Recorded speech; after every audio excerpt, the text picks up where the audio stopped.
All right. Welcome, everyone. Today's talk is entitled Weapons of Mass Distraction, the America's Army Game at 20 years. And let me share my screen and set everything up, and then we'll get going.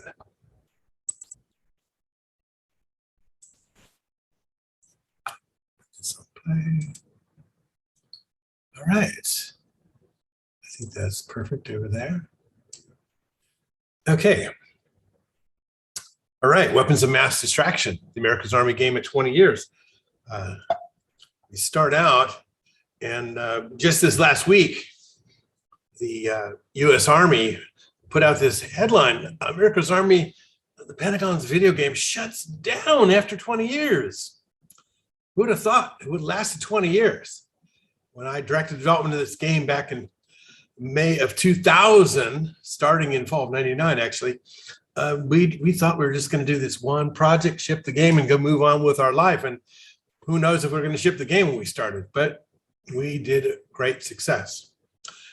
So for 2 decades, the U.S. Army has used this game to reach new recruits, and it's finally shutting it down. And what I thought would be helpful for all of you is to go over why we built the game, what was new and interesting about what was in the game, and then maybe show you some of what the game looked like back in 2002, 2003, 2004.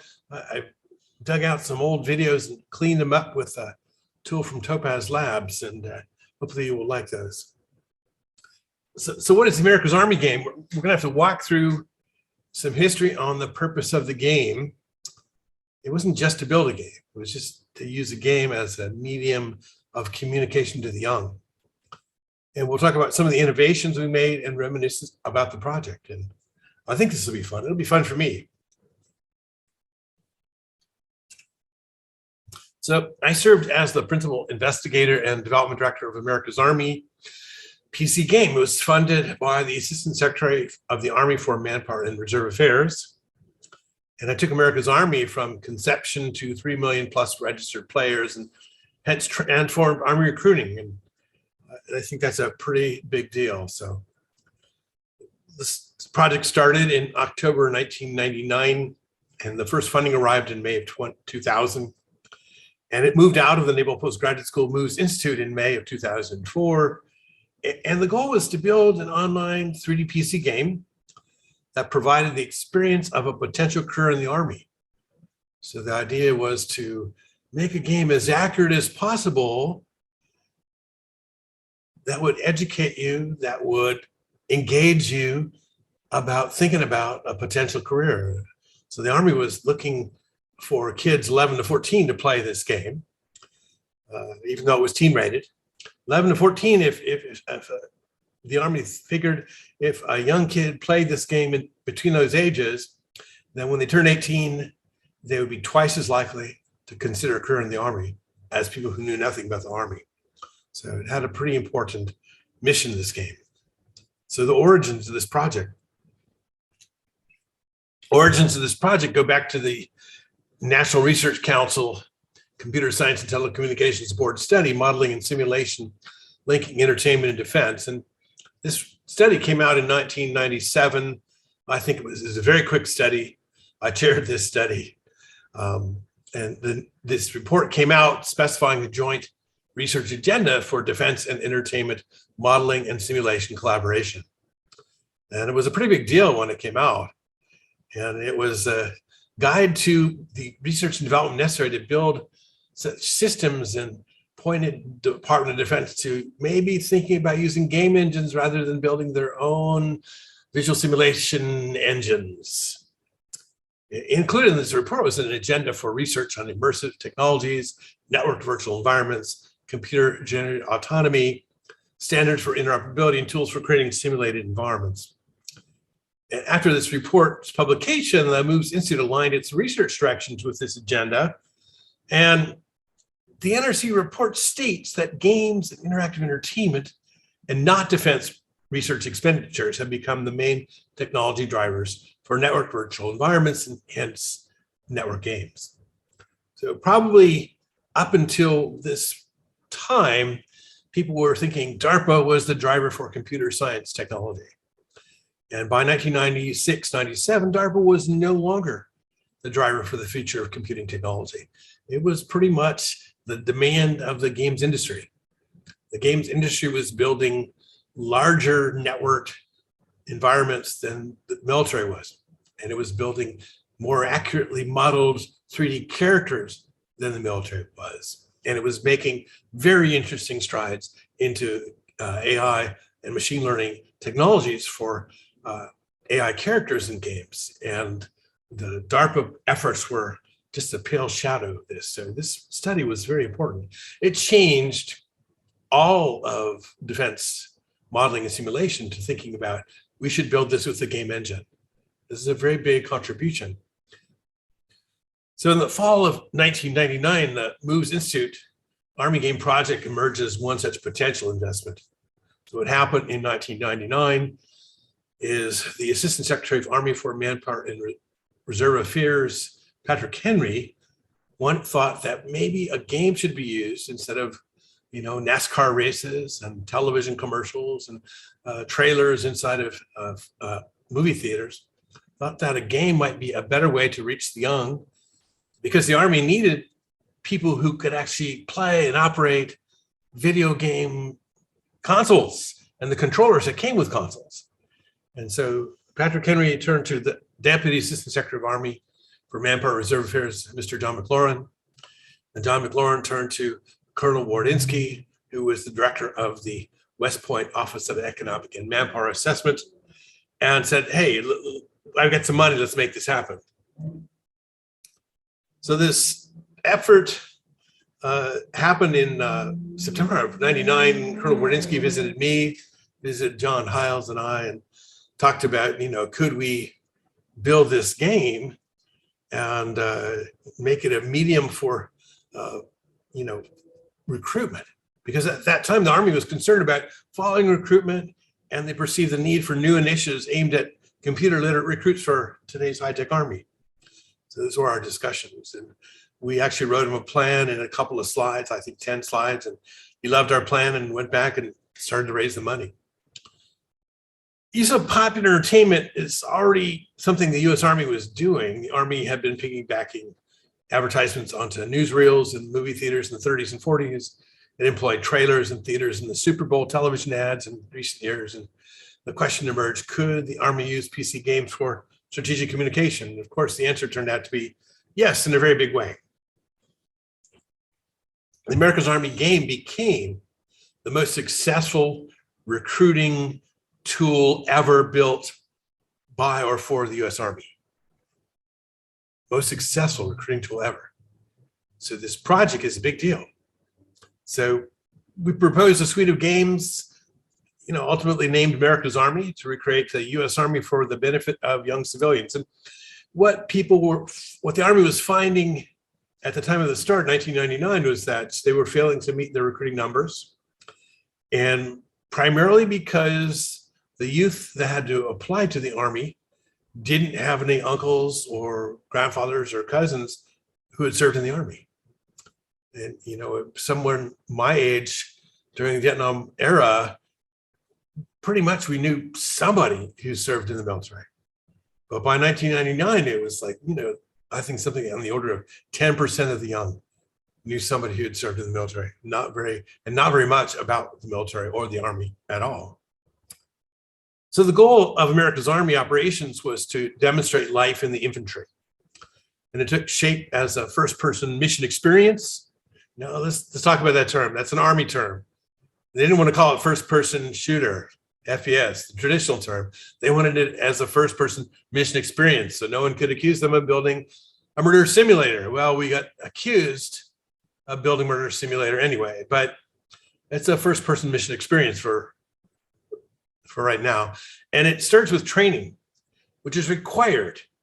For example, a player cannot use a particular weapon without first qualifying on the appropriate range. It's going to be just like in the Army. You don't get to shoot that rifle unless have taken the training on that rifle. For this project, the Army envisioned a fully 3D accurate gaming environment well beyond anything that was on the market, or at least competitive with what was on the market. And they wanted it to be competitive technologically as well. And the Army wanted to make an entertaining game. They wanted to make a game that kept the player coming back. So this was not just going to be an educational, show you about the Army and not make it fun. It was first going to be, we're going to make it fun. It's going to be about the Army. And that way we use this thing we call collateral learning, which is as you went through and did things the Army way, you learned about the Army. We weren't teaching you, you were just learning collaterally, all right? We also wanted to ascertain whether we could compute the ASVAB score from gameplay, these Armed Services Vocational Aptitude Battery. So the game is built in secret. It took us 24 months to go and build America's Army 1.0. And we then had to get Army approvals before the game's debut at the Electronic Entertainment Expo in May of 2002. And the Army wanted to look at the game, and it had its colonels in the Pentagon play the game in the office of the Assistant Secretary of Army and make sure that everything was Army accurate, that there was not going to be any discrediting of the Army in this game, and that there was going to be no way you could discredit the Army with this game. So that was it. First funding for this project arrived in May of 2000. And there was a lot of political maneuvering to stop this from getting built. And in the end, we did get the money and started building and built it. MOVES began building a development team by networking with friends and consultants, and we ended up with veteran artists, designers, programmers from Maxis, Electronic Arts, Sony, and Callisto. And between them, their expertise did some 31 commercial games, which we thought was a lot at the time. Now you have a team that's 26 people large, and it's going to be a whole lot more games than that. So 12 months from the May 2000 start, the America's Army team had 25 developers, level designers, artists, game programmers, producers. And we started to research the Army. We had to send the development team to 19 different Army posts, videotaping, photographing, and recording audio of everything that moved, everything that didn't. We sent them on to learn how to do night parachute drops. They learned to shoot M16s and sniper rifles, hurl hand grenades, fire mortars.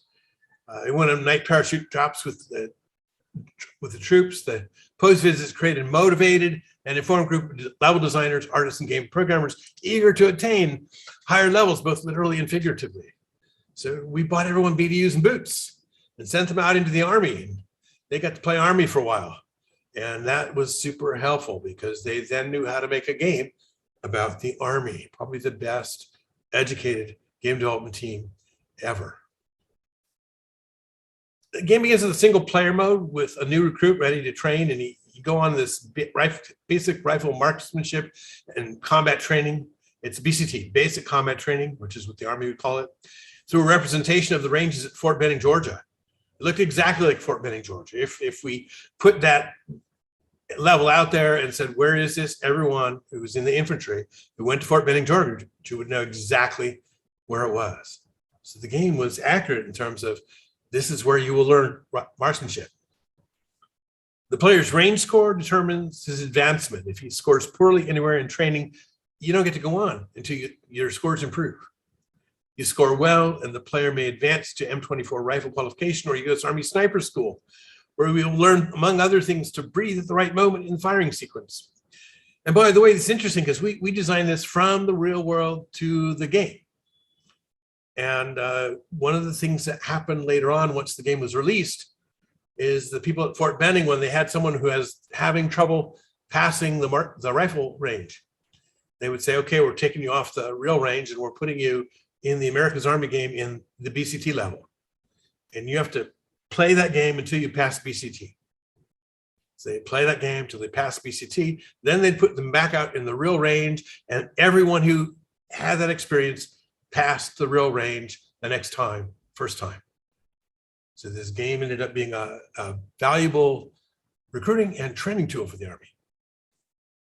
So the weaponry is represented as precisely as possible in this game. And for example, weapons must be loaded and cleared, as in real life, and a load is finite. So you don't have infinite bullets. You've got to like stop and reload, and the gun jams occasionally, and you got to unjam it and all of that stuff. It seems like tedious, but it's what the Army wanted you to know. We achieved a high level of verisimilitude. Again, soldiers who know Fort Benning recognize it. And the operations BCT obstacle course is timed and sequenced as in real life. Single player training features the McKenna MOUT, Military Operations and Urban Terrain course at Fort Benning, including use of flashbangs as the player clears a dark building of terrorist pop-up targets. I actually ended up going to a basic training course using flashbangs and paintball.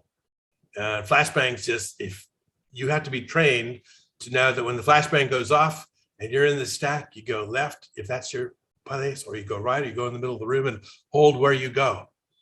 And that just has to be like automatic with you. And you've gone through enough flashbangs to get to it.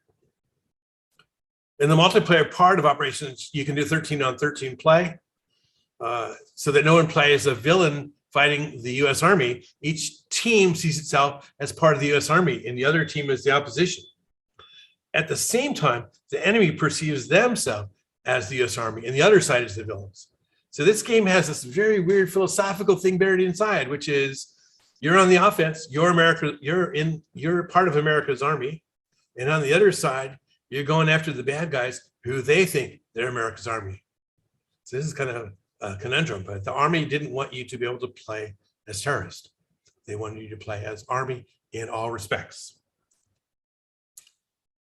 And cooperation and team play are very important in this game. The goal is not to blast everyone in sight, but to cooperate as a team intent and a purpose, which might be to identify a weapons cache, rescue a POW, or perhaps assault an airfield. And scenarios are designed so that mission goals and objectives make sense to both teams, requiring one group to assault and the other to defend.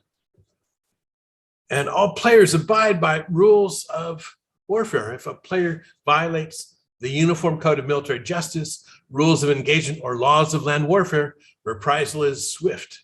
He finds himself in a cell at Fort Leavenworth, accompanied by a mournful harmonica playing the blues. Continued violation of the rules may cause the player to be eliminated from the game, and your user ID is turned off. You have to go create another one, start over again.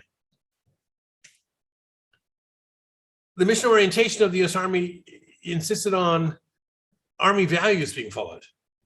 So Army values are things like loyalty, duty, respect, selfless service, honor, integrity, and personal courage. And in fact, during this project, the Army would bring us keychains with Army value, keychain things that had the Army values on it. And they wanted us all to have it on our keychain so we remember what was going on. So, these are important things in real life as well. Loyalty, your country falls apart if people are not loyal to the Constitution. Duty, fulfill your obligations. Respect, treat people as they should be treated. Selfless service, put the welfare of the nation, the Army, and your subordinates before your own. Honor, live up to all the Army values. And integrity, do what's right legally and morally. Personal courage, face fear, danger, or adversity, physical or moral, and be courageous. So this is make a game that matches all that. So when we finished this game and got a level off to the Army, they had to go match all the Army values. And if something wasn't right, they'd come back and ask us to fix. So hearing is believing. Operations is a rich orally as well as visually complex, multi-layered sound. It gives you the sense of immersion in the game, and the sound created for operations pulls you into the game. So in filmmaking, the rule is see a sound, hear a sound. And the dictum was scrupulously observed in operations. Sound effects, weapons foley, and ambiences were custom recorded or obtained from professional libraries. Custom recorded means take a gun out and fire it off and record it. Weapons animations are accompanied by detailed and accurate audio representations that focus the player's attention on the weapons and heighten their emotional impact. For added conviction, footsteps, bullet impacts, particle effects, grenades, and shell casings are accorded texture-specific impact noises. A flying shell casing clinks differently on concrete, wood or metal, for instance, and the distinction is clearly heard in the game. And likewise, footsteps on dirt, mud, wood, concrete, grass, metal are sounded correctly. This is a big deal when we started building this in 2000. I'm sure this is very common now. Operations benefit from the advice of many talented people in the entertainment industry. Gary Rydstrom of Skywalker Sound provided helpful insights into the design of weapons, audio, and the proper use of ambiances. He also helped us make this one of the first THX certified games to come out. It was also the first PC game to come out as Dolby Digital 5.1.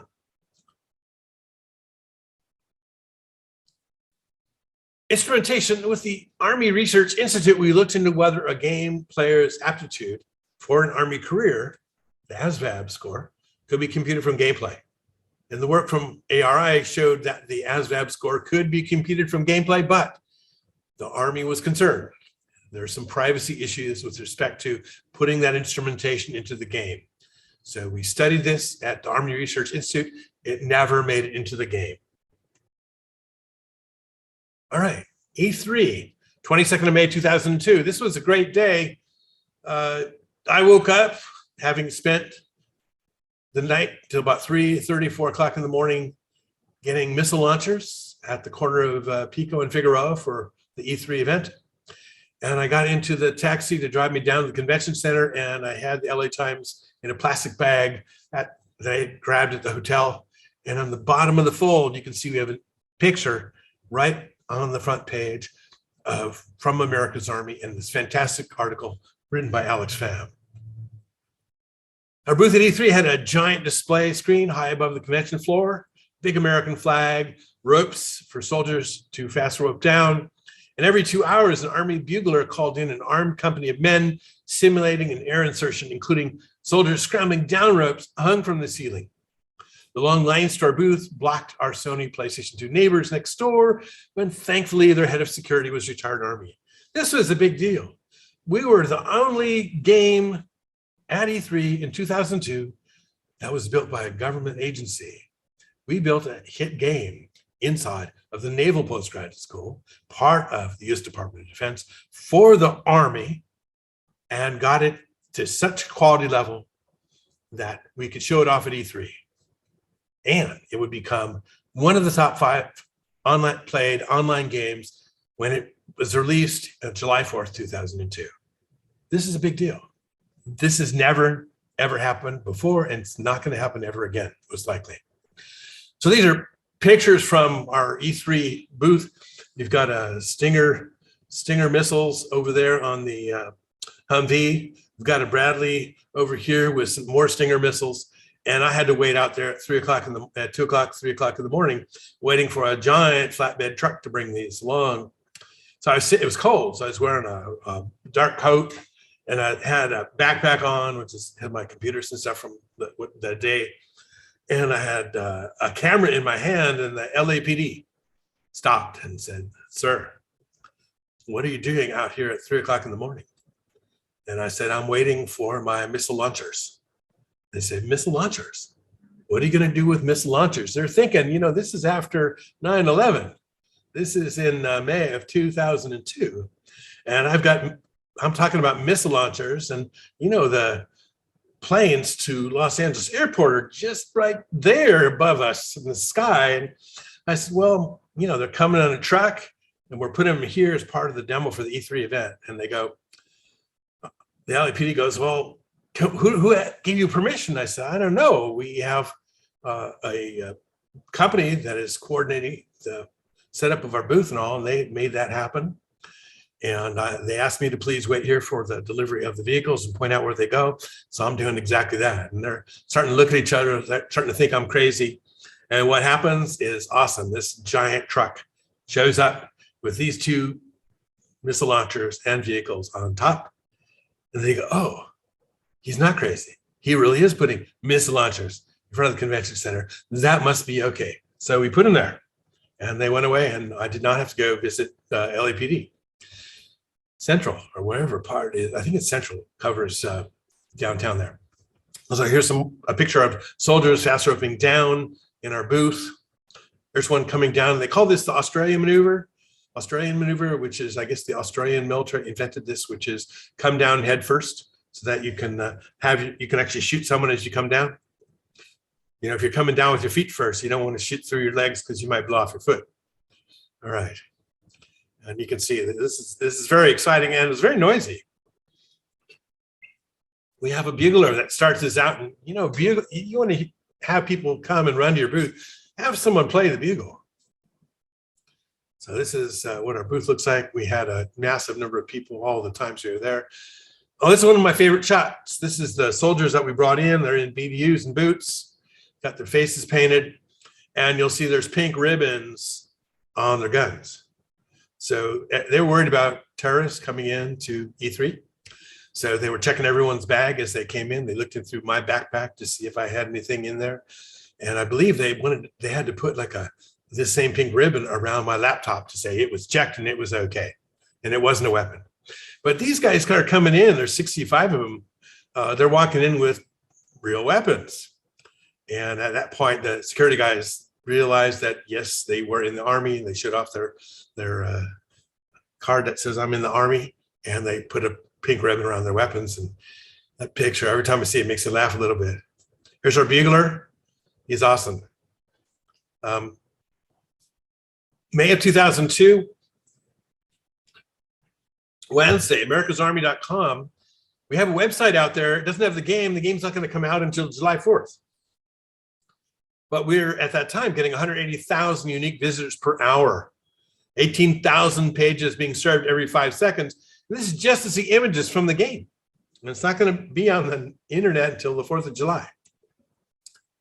This is sort of the opening of the article by Alex Pham of the Los Angeles Times. She's a fantastic writer. I love her title, Army's New Message to Young Recruits, Uncle Sim Wants You. Technology. The service has created video games to woo a media-savvy generation with a simulation of military life. America's youth would rather play video games than do push-ups in the mud, a reality the U.S. Army wants to harness to its advantage. Eager to prove it's not your grandfather's military, the Army is developing video games to recruit and build awareness among Generation Y. Today at the Electronic Entertainment Expo in Los Angeles, the Army will unveil 2 games designed to appeal to a media-saturated, tech-bombarded generation. All right. We won a bunch of awards. This is pretty awesome. In fact, you know, remember, we're not going to come out until July 4th, but we got these, you know, Best Business Model from Frictionless Insights E3 Awards, GameSpy, runner-up, Best PC Action Game, IGN, Biggest Surprise, Wargamers, Best of Show, First-Person Tactical Shooters, Rounded Entertainment, Best of E3. Again, lots of reviews, lots of previews. We're everywhere in the news. I think I ended up doing something on the order of 200 interviews over the E3 week and in the following weeks. We are in Business Week, Christian Science Monitor, CNN, CNET, CNN Money, Dolby Press Release, GameSpy, Homeland Feed, LA Times, Monterey Herald. This is NPS Spawn War Games catching on big. Newsweek, Full Metal Joystick. I like that. Salon, Weapons of Mass Distraction by Wagner James Al. James is awesome. I still am connected to him on Facebook, and he's just a great joy to see what he's up to every time. All right, adopting the latest thing in advertising, Army out to do some computer recruiting. San Jose Mercury News. This is before VentureBeat. U.S. Army invades video game territory. U.S. Army introduces America's Army. Army gives new meaning to war games. USA Today, Wall Street Journal, video game players to get look at life in the Army. Washington Post, a chance to be all that you can be in a virtual Army. And Army recruiting through video games in the Washington Post. We were in popular culture. I'm not going to read you this comic, but we were in comics. There's another comic. And we ended up being in television shows because, let's go back to that. Back then, and it's still true today, if you want to use a commercial video game in your TV show on a screen where people are sitting around talking on the screen, then you have to pay licensing fees. And the TV industry loved our game because they could put it up there, show a shooter game, and not have to pay any fees. So they loved us. Born on the 4th of July, 2002, at 12:01 a.m., the first 10 levels of America's Army were posted to the internet. And by noon the next day, 500,000 downloads of 211 megabyte game had been made. We were getting 750,000 hits per second for the 4th and the 5th of July, 2002 on the americasarmy.com website. And the Army's 140 servers were swamped, crushed, destroyed, and we had to rush out and complete and post the community server kit the same week.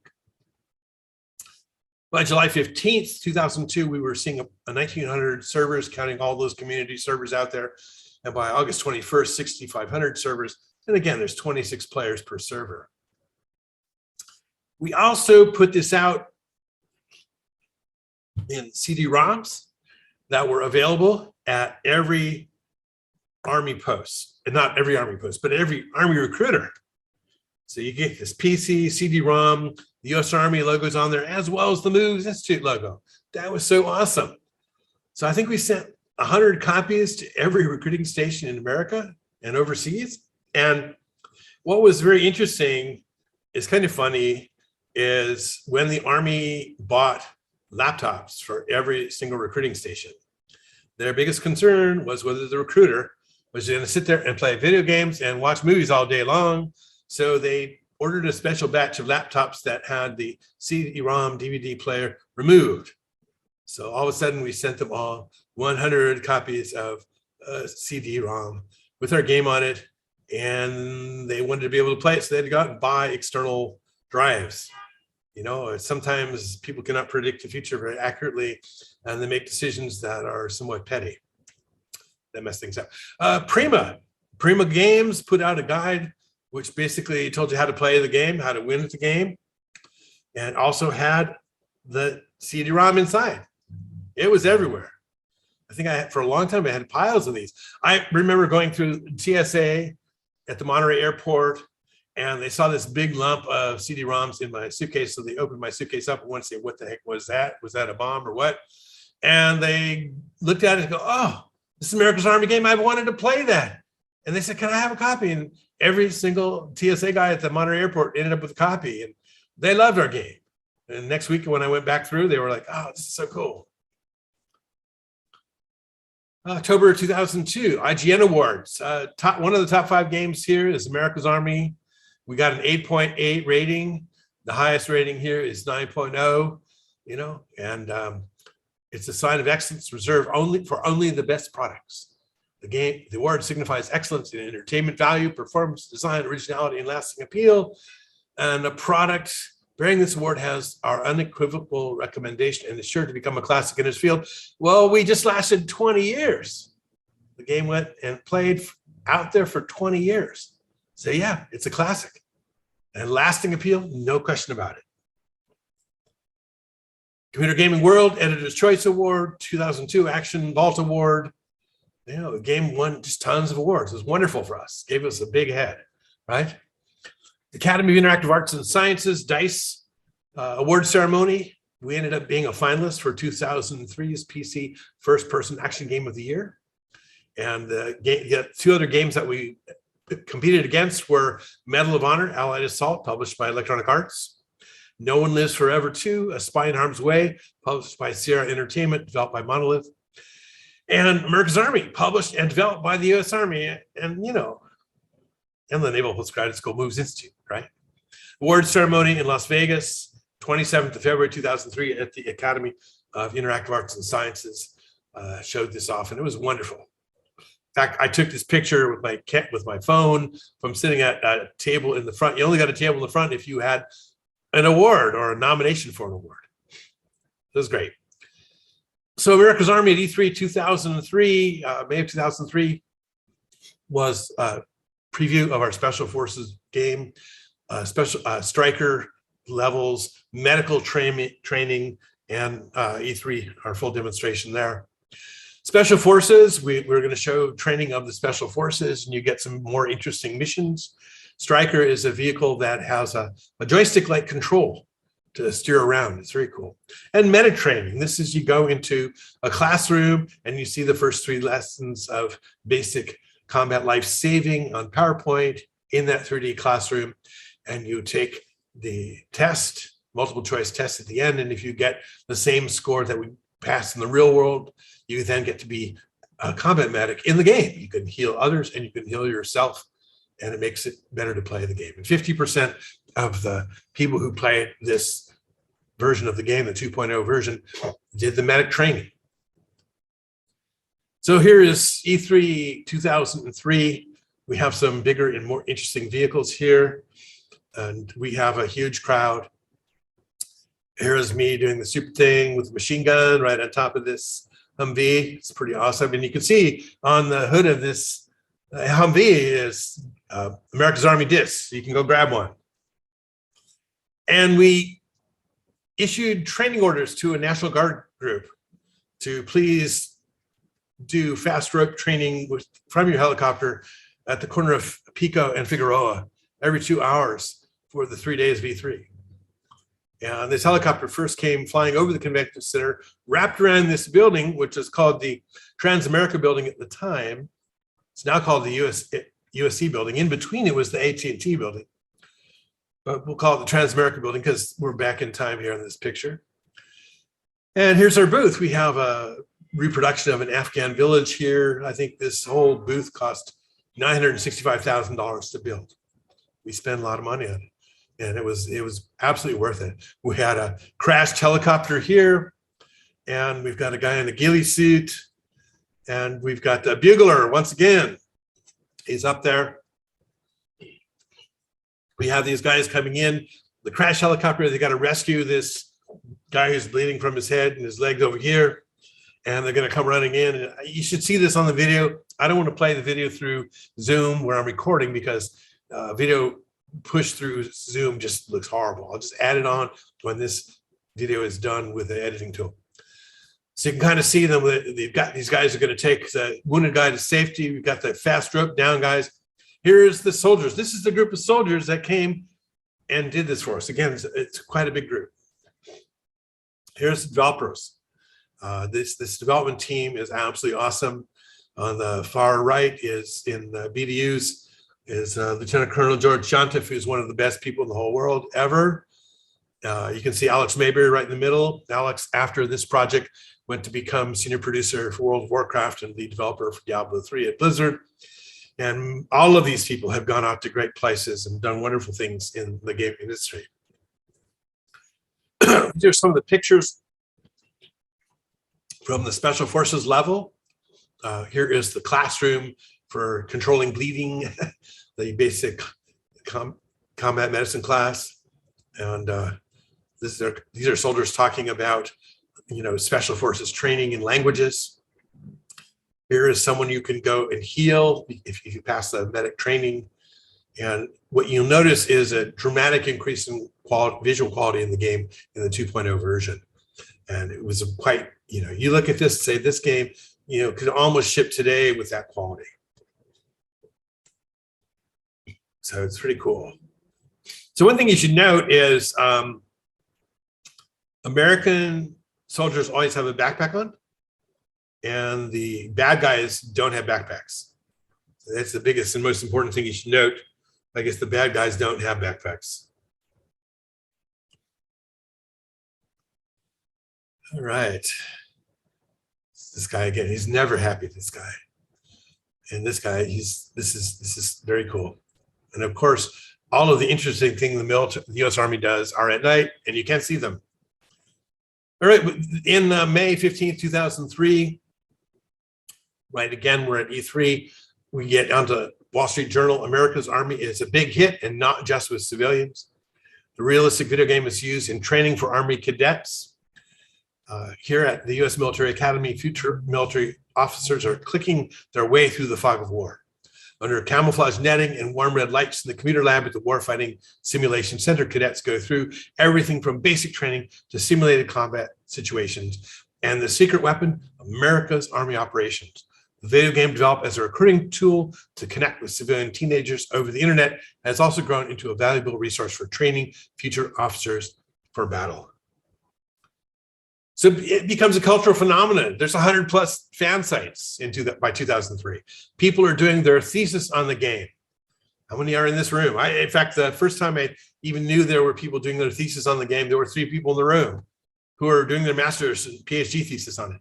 Soldiers playing as a community.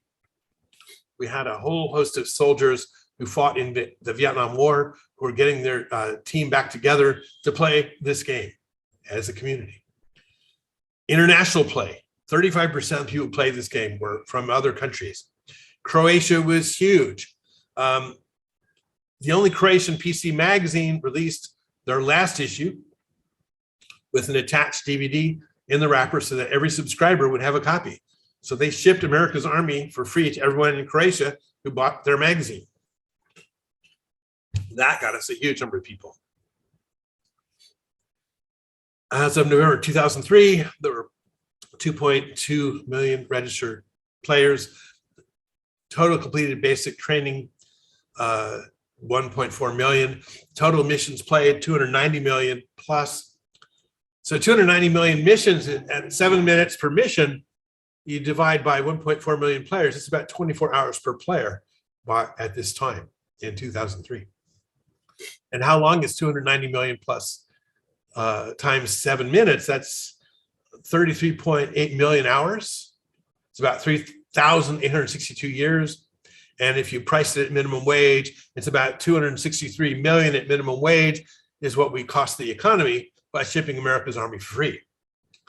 And if you subtracted 3,862 years from the year 2003, that gets you back to 1859 BC, which is when the Code of Hammurabi came out. February 28, 2004, we hit 3 million registered players. That's a big deal. We started this project in May of 2000, and our biggest worry was, would we ever even get a working game? And were we ever going to finish the game? Were we ever going to ship the game? And we not only shipped it, but we shipped the 1.0, we shipped a lot of point versions, 1.1, 1.2. Every 90 days, you're putting new levels out. Same is true with the 2.0 version, which is the Special Forces version. And we shipped the 2.2, 2.4, 2.6, and just got a lot of players and did a lot of good for the Army and the world.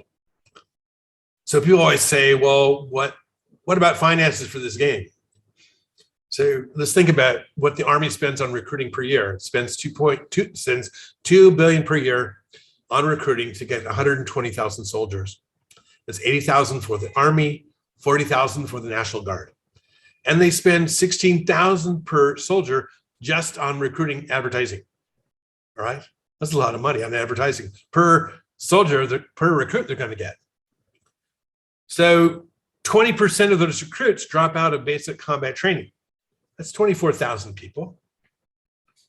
And that's 400 million lost from recruiting. 24,000 times 16,000. And basic combat training losses, the Army figures it spends $75,000 per recruit to train them at BCT. So that's 2.2 billion per year lost before America's Army, because people got into the Army, they got into BCT and said, oh, this is not what I expected. This is not for me. I want to get out. And the Army lets them out. They don't want anyone really who doesn't want to be in the Army to be stuck in the Army. Doesn't make any sense.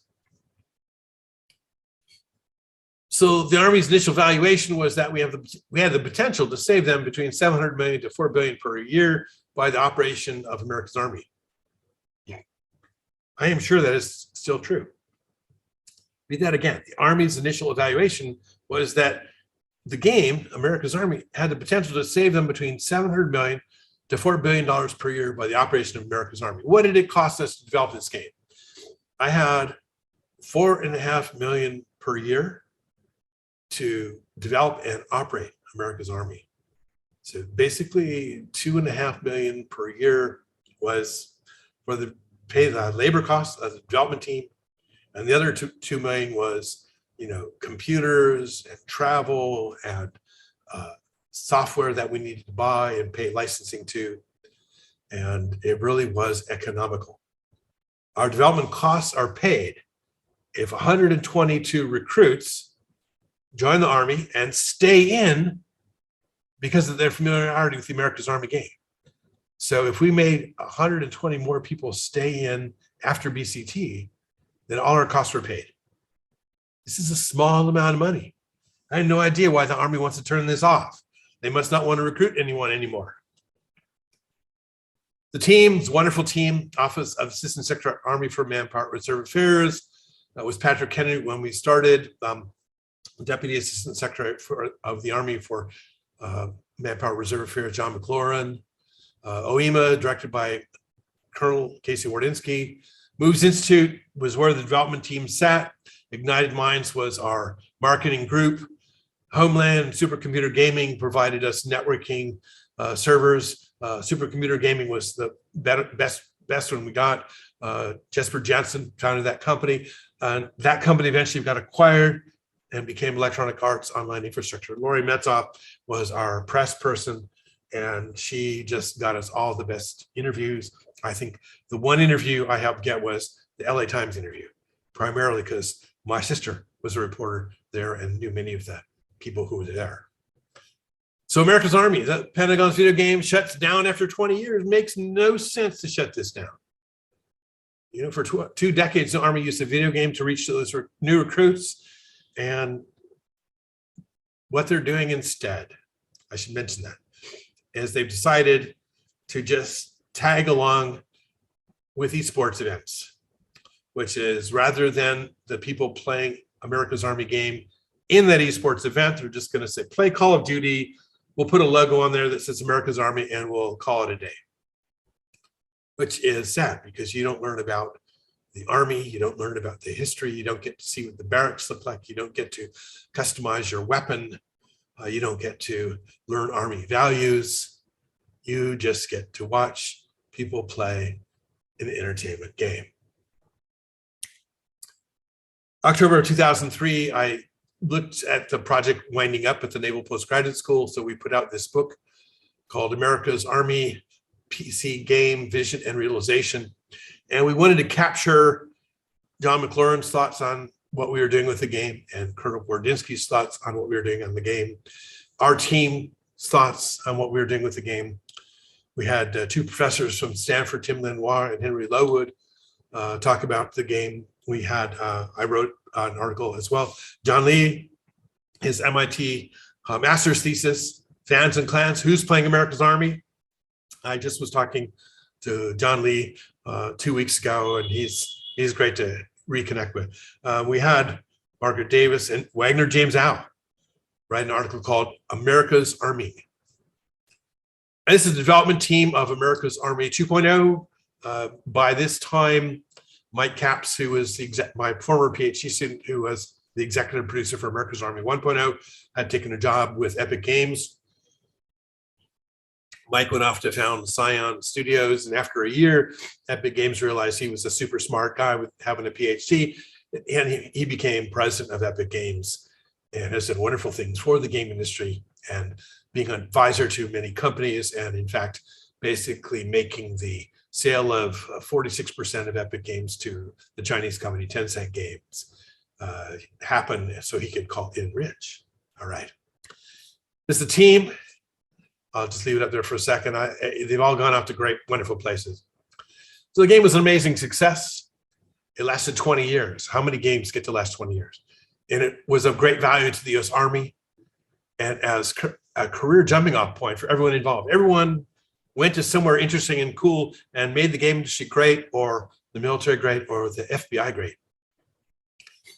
The game has engendered many interesting stories. When I went off and gave many, many talks about America's Army, I met many parents whose sons were playing in the game.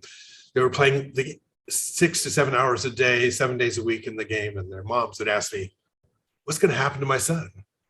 I said, well, the Army knows that when he turns 18, he's twice as likely to consider a career in the Army. And they would say, oh, wouldn't it be nice if the Army did educational games instead? And that's a story that has repeated itself many, many times as I have gone on in the world. We did invent the term collateral learning out of this project. I met many interesting people, and it was fun.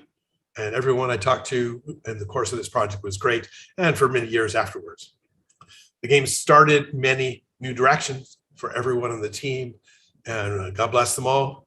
You guys have a great day, and I will skip ahead and put up this note. This is going to come out as an article in IEEE Computer in the games column. There's a Facebook group. I have a YouTube channel where my videos for all of these are ending up. And so I want to end at this point and stop sharing the screen and say, thank you all for listening. America's Army at 20 years. It's going down in May. The Army really, really needs to rethink this, is my belief, and figure out how can they make it work again for recruiting, because I know if you read the news today, they're going to need recruiting more so than ever. Anyway, have a great day, everyone. And this has been the Games Column. I'm Mike Zyda. Have a wonderful day.